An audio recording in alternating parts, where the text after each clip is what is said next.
ফিলিস্তিনের ভিতরে বর্তমান যে প্রেক্ষাপট চলতেছে আর তুমি যুবক ঘুমিয়ে আছো।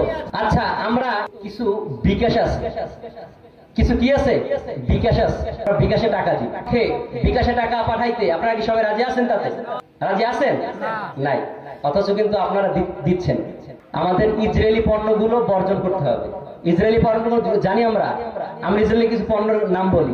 ইসরায়েলি পণ্য হলো গিয়া হুইল সাবান আছে না? এখন আবার যারা দোকানদার আছে তারা আবার খ্যাপ, বাবার আপনার খ্যাপার খেপেন না, আপনাদের এই ইসরায়েলি মাল ছাড়াও ভালো ভালো মাল। আমরা দেশের মালকে প্রায়োরিটি দিই, দেশকে চাঙ্গা করি, এই ইসরায়েলের মাল না ব্যবহার করি।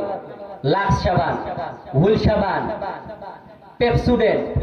পেপসুডেন্ট, ক্লোজাপ আছে না নাই? ডাব, DOVE, ডাব। এই ডাব কোম্পানি যত আছে সবগুলো ইসরায়েলি পণ্য। বেবি লোশন, পেপসুডেন্ট, এগুলো সব কিসের পণ্য? ইসরায়েলি পণ্য।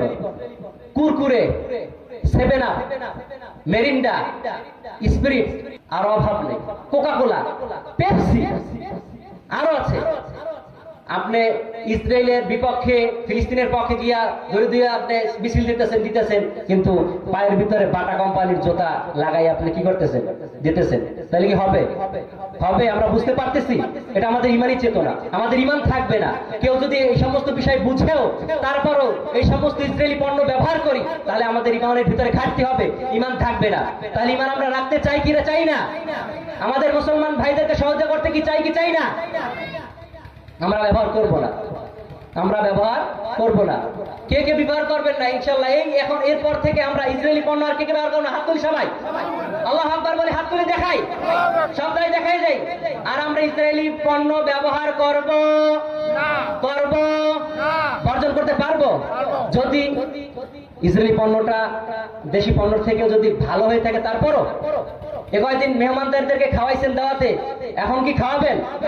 এখনো খাওয়াবেন না?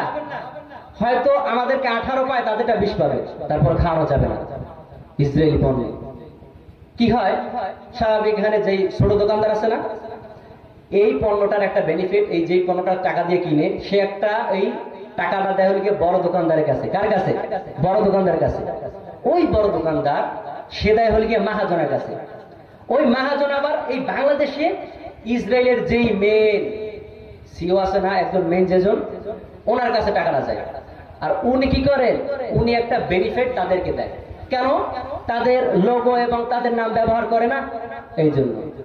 আর এই তুমি যে মুসলমানের ভাই, তুমি যে মুসলমান নিজেকে নিজে দাবি করতেছো, তোমার এই একটা ফুল সাবান, তোমার একটা লাশ সাবান, তোমার একটা সামান ব্যবহার করার কারণে তাদের ভিতরে একটা বেনিফিট যাইতেছে, যেই বেনিফিট যাওয়ার মাধ্যমে তারা বড় বড় অস্ত্র কামান বানানোর মাধ্যমে আমাদের মুসলমান ভাইদেরকে আজকে হত্যা করতেছে, আমাদের মুসলমান ভাইদের উপরে জুলুম করতেছে, নির্যাতন করতেছে। এই জুলুম নির্যাতনের আমরা যদি মুখালেফ করতে চাই, তাহলে আমাদের বর্তমানে এই ইসরায়েলি পণ্য ব্যবহার